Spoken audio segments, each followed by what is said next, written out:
किछि दिन तले केसिंगा रेल स्टेशन रे 3 जण युवकों को जड़े व्यक्ति मधुर संपर्क स्थापन करी मृदु पानीय जल रे निशाद्रव्य मिसाई सेवन कराइथिले। किछि समय पर निशाशक्त हेबा परे मोबाइल और टंका लूट करी पळाइथिला। से घटना जड़े निशाशक्त युवक को केसिंगा आदर्श थाना पुलिस नहीं केसिंगा गोष्ठी स्वास्थ्य केन्द्र रे चिकित्सा करिबा पई छाड़ी आस्तिला।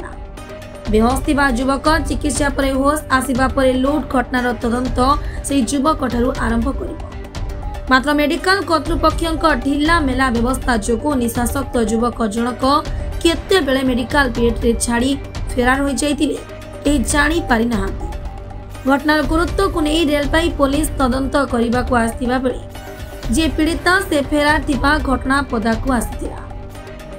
याकु नहीं मेडिकल कर्तृपक्ष काहाकु न जणाइबा भली घटना को नहीं विवादीय होई पड़िछि।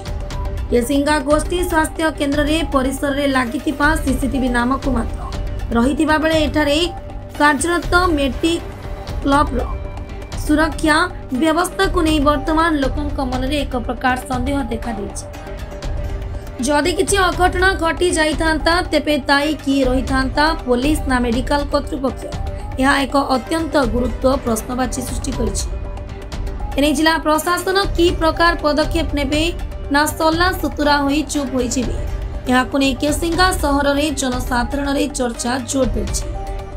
खबर प्रसारण परे जिला प्रशासन रो नीत भांगुची ना फाइल भितरे सोई पडुछि ता देखिबा पई बाकी रहिला। हां से लोग मना सोचन एटा पिउछन सांग बनुछन काना तो मिसुछन एटा अकाउंट में 20,000 पकड़ा था।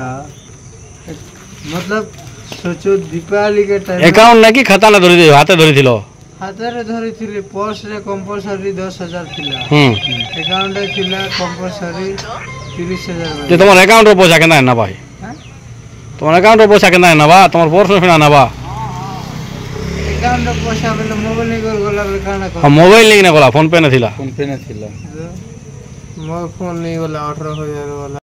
कलाहांडी जिला प्रतिनिधि मनोज कुमार सिंह को रिपोर्ट चित्कार न्यूज।